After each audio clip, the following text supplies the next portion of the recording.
भीष्म की प्रतिज्ञा के बाद लगता था जैसे हस्तिनापुर को शांति मिल गई हो, पर यह सिर्फ एक भ्रम था, क्योंकि जब राज्य मजबूरी और राज पर खड़ा हो तो उसकी जड़ें कमजोर ही होती हैं।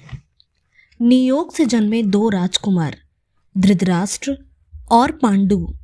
धृतराष्ट्र शारीरिक रूप से बलवान पर जन्म से अंधे। पांडु देख सकता था पर शरीर से निर्बल। दोनों वंश के दीपक थे पर दोनों ही अपूर्ण। सभा मंडप में सिर्फ एक ही प्रश्न गूंज रहा था, राजा कौन बने, अंधा राजा या कमजोर राजा? ये निर्णय हस्तिनापुर का भविष्य तय करेगा।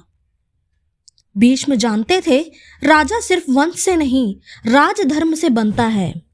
उन्होंने कठोर निर्णय लिया, धृतराष्ट्र राजगद्दी के योग्य नहीं।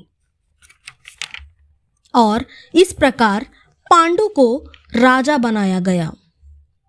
धृतराष्ट्र ने विरोध नहीं किया, पर उसके मन में एक गहरा घाव पड़ चुका था।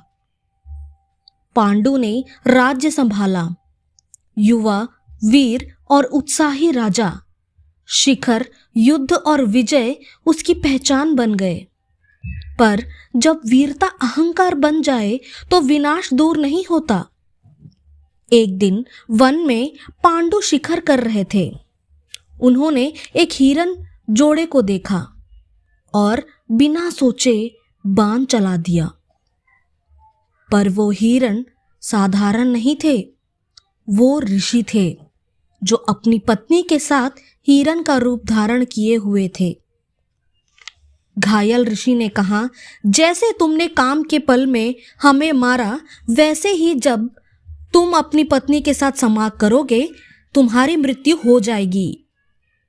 ये था पांडु का श्राप। पांडु टूट चुके थे। राजा होकर भी वो अपने जीवन पर अधिकार खो चुके थे। वंश का भविष्य अब अंधेरे में था।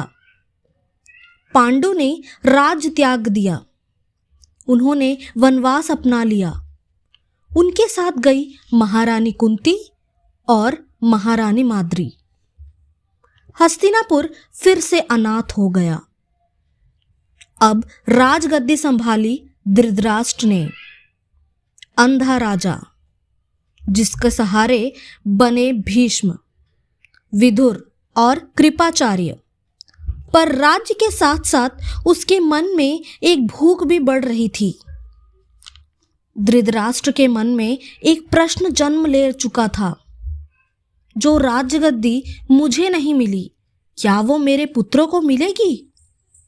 और यहीं से कौरव पांडव संघर्ष का बीज बोया गया। वन में कुंती के पास एक दिव्य वरदान था और महल में एक अंधा राजा भविष्य के योद्धा पैदा करने वाला था। महाभारत अब रुकने वाला नहीं था।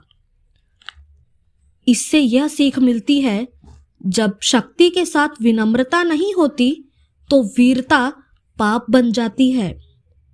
पांडु ने राज्य जीता, पर अपने अहंकार पर नहीं जीत पाए। और इसी एक पल की गलती ने पूरे वंश को श्राप दे दिया।